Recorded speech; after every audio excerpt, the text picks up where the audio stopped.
This is Made for More Living with Johnny Jennings, powered by eXp Realty. Online at madeformoreliving.com. So I'm here with Brent Gove, and we are talking about how to find a great deal on a home. Now, Brent, just to give you a little bit of background on Brent, you've been doing this nearly 30 years, sold thousands and thousands, like what, 1,000 homes, 2,000 homes? How many homes have you sold? Well, I had people helping me sell the homes. I wasn't a broker, but I was on the contracts. Over 5,000. Wow, over 5,000. And let's just go into your background a little so people know who they're listening to. Because I remember when I first met you, I felt like I was meeting a celebrity. Yeah. Right? Because you were with who'd you start out with? Well, I started with the independent brokerage back in 96, 97. Can't quite remember the name of that brokerage. But then I went to RE/MAX, and I went to Keller Williams. I'm currently at EXP. Mm-hmm. And when you were at RE/MAX, you weren't you ranked number one in the state at one point? Yeah. 1 year I hit number one in sales. About 10,000 RE/MAX agents, and that year I sold 427 homes in a single year. Wow. With my team. Nobody sells that kind of volume alone. Sure. Yeah. So you sold it with your team, and about how many of those sales were buyers? Oh, about 318. There you go. Buyers were my jam back then. Yep. So this is a guy who knows something about how to get buyers a great deal. Yes. And when I just read this report, and it talked about how many people are using real estate agents. So I was on a listing appointment recently, Brent, and they were like, "Well, do we even need a realtor? Because there's the internet. We'll just throw it on the MLS, and it will syndicate out to all the websites, and I can read contracts. So do I really need a realtor?" Sure. That's what they were saying. And what this report recently found out is that even with the advent of the internet, over 90% of people today who are buying homes are using realtors. So even with the internet, 9 out of 10 homes that are selling, people are choosing to use a realtor because they know these hacks, they know these tricks on how to get a great deal on a home. So what are some suggestions you would give somebody on how to get a great deal? You bet. But by the way, you asked about my background. Yeah. This is the key of what made me so successful. When I was 19, I went off to a private Bible college up north. Some of you may know it, Chico State. Bible college. And yeah. I started reading my Bible there. It was a Bible college, and got saved. Went to Calvary Chapel, and it was a great time. And then of course I got into sales for 10 years. Loved it. Loved people. I'm motivated. And then I got into real estate in 97. So we skipped that part. I thought my private Bible college, Chico State, Go Wildcats, would be important. Did you end up getting a degree at Chico? No. I dropped out of college, of course. They turned me down twice. No one's ever been turned down from Chico State. I got turned down twice. They let me in the third time. They said, "You're going to struggle." I go, "No, I won't." And I dropped out my junior year, mainly because I was making 4 times what my college professors were earning part-time during sales. I'm like, man, the highest paid profession in the world is not being a neurologist, it's being in sales. If you love people and you're motivated, the sky's the limit in that regard. No-brainer. Oh yeah. Yeah, I went to college, graduated in 4 years with a degree in history, and I minored in political science. I love it. So very useful in my work today, right? And I was a history major. Oh, really? I don't know if you knew that about me. I did not. And I was minoring in communications, but I was terrible at it. I got like a C-. Oh, I was so nervous getting in front of the class talking. Now you can't shut me up. It's been 40 years. So wow, I cannot envision that. When I think great communicators, I think like Winston Churchill. I think Ronald Reagan. Oh, I think, my boy. and honestly, I think you. Because when you walk into a room, whether it's you're working with buyers, sellers, agents, there's an immediate lift in the room. There's an immediate lift. So talking about lifts, how can people get a great deal on buying a home? All right. So, when I was selling, I'm going to tie this in. My first year, my first full year, I sold 18 homes. Then I went on to 28 homes. Then I kind of saw a model for doing open houses, and I sold 48 homes my fourth year. Wow. And it made almost $400,000 a year. I'm like, is this even illegal? Like, I dropped out of college, and now I made $393,000 my fourth year in real estate. What's that have to do with homes? You'll see. And then I learned not only to do the open houses, but I learned to, at my open houses, and every real estate agent, broker listening should do this, I would provide a list of vacant homes in the area. And why vacant, you ask? Because you can't get that on Realtor.com. You can't get it on Zillow or Redfin, but you can get it from Made for More from John Jennings. You get a list of the vacant homes. Why the vacant homes?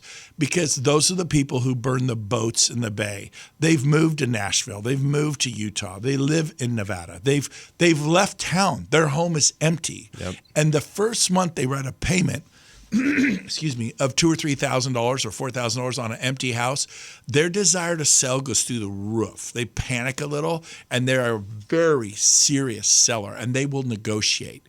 Whereas if you go look at homes that have people in them, John, you and I have done that with this home. Like, look, if I don't get my price of $900,000 and it's worth maybe $8,000, right? Yeah. If I don't get $900,000, I'll just cancel the listing and I'll sell next year, the year after that. They're not motivated. Correct. So if you're a buyer, finding that pool of desperate, motivated sellers, and not all vacant homes have a desperate, motivated seller, but many do. They panic sale. And I'm looking for a good deal. There's nothing wrong for you making a good purchase for your family. So what you could do is I would go in on a home, say at $500,000, and I would offer them, $425,000, and nobody does that. Like, that's an insult. Well, Your agent, who do you work for?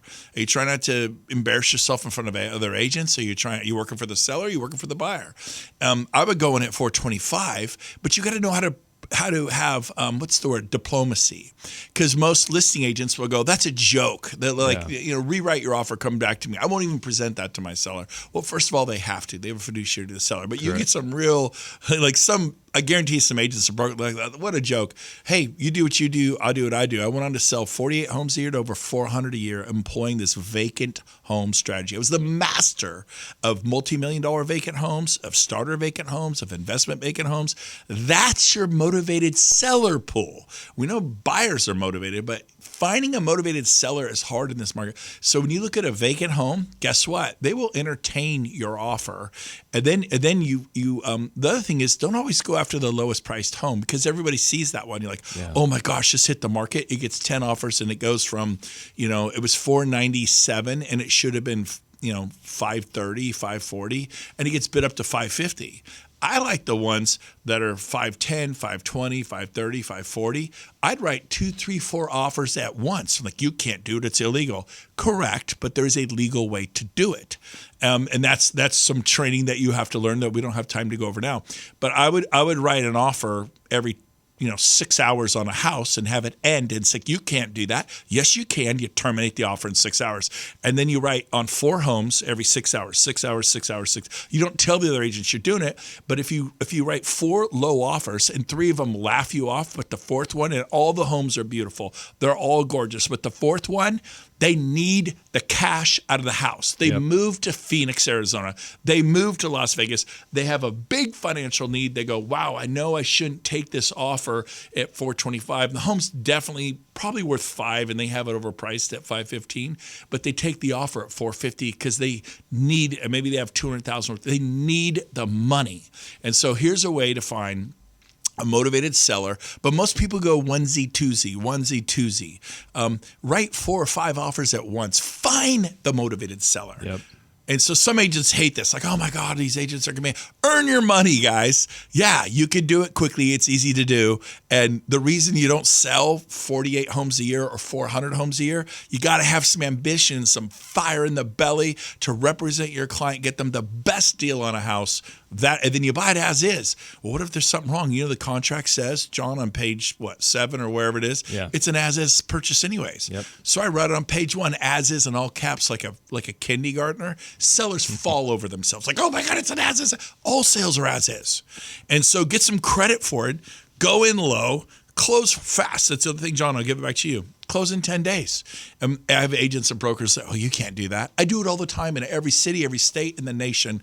If it's good credit, good job, you could close in 10 days. Yeah, if the guy's a plumber or a painter or self-employed and their credit's a mess, it won't be a 10-day close. Not every client you have is in that situation, but when you have a client who's got a steady job, steady paycheck, and they're pre-approved, ready to go, you can close in 10 days. And when you can give the seller what they want, $200,000, $300,000, $400,000, $500,000 in 10 days, they will drop that price price $50, $80, $100, $200,000, especially if it's $1.9 million and you're going in at $1.7 million.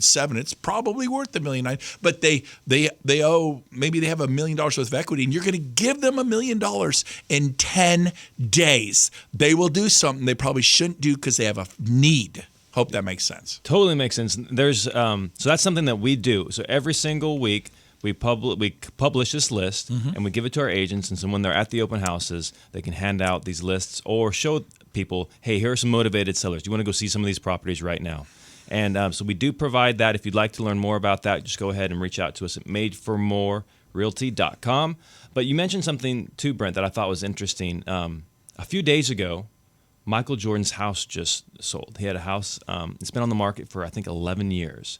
And I constantly hear sellers talk about, hey, I'm not going to go below this price. Well, because this is what it's worth to me. So this is Michael Jordan. This is somebody who is probably one of the most famous people in the world. Like, who doesn't know Michael Jordan? And it was on the market. Is he a hockey guy? Yeah, Just kidding. Yeah. No, he's baseball. Everyone knows he actually played baseball. He did play baseball, yeah. The man, the myth, the legend, the basketball king. Go ahead. Basketball king.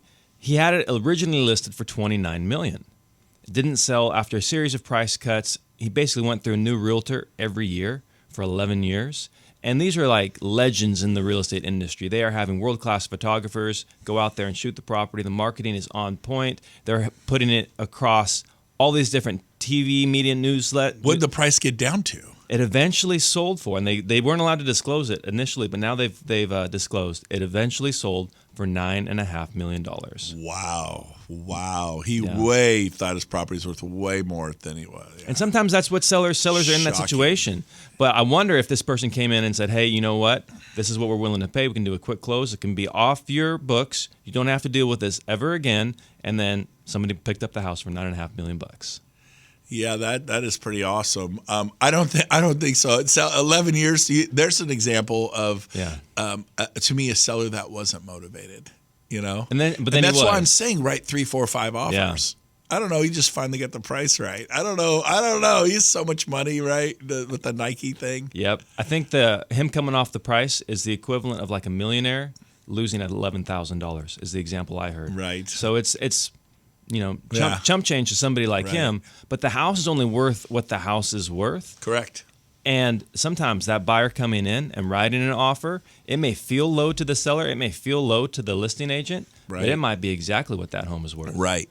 And teach your agent to do this. Write the offer and then do bullet point text. Hey, the offer's $425, we're willing to come up on a $500,000 home. It's as is. We're put up a big earnest money deposit. Put up like $30,000. Don't put up $3,000. Yep. It goes towards your down payment. How much you can put? I'll put $40,000 down. Well, if you put a $3,000 earnest money deposit, that means you bring in $37,000 at close. That's $40,000. Once you just put up 30 and bring 10 at close, it's the same $40,000. But when sellers see, golly, this guy's putting up $30,000. This gal, this guy, this couple, $30,000. Money talks, and they're like, and then they write as is, and like, well, it's win forms. We don't write on them. Print the offer, write as is in big capital A, capital S, capital, and then in parentheses, I write out like a billboard on the front of that offer. I cannot tell you how many times. Why did we get it? Because you were as is. Well, every offer was as is, but nobody gets credit for it. You got to be smart. But when you do this text, it's important that it says, the price as is closes in 10 days. In fact, I might put the price at the end, and all these wonderful attributes of your offer. And then seller gets proceeds. I put that in the text in 10 days. Mr. Listing Agent, you get paid in 10 days. And so you give them a little thing, and I go, just because I don't want to present that. I don't want to drive an hour across town, spend an hour presenting this lousy. Just send them the text. I've had sellers accept the offer. Oh my gosh, they just accepted your offer. Would they accept a text? Now they have the offer. They go get the offer DocuSigned, or they counter back. Yeah. And the listing agent will cop an attitude on you when you come in low like that, 50, 75, 100,000 under, 200,000 under on a higher priced home. Why do you think they do that? Like, why do they get all offended about it?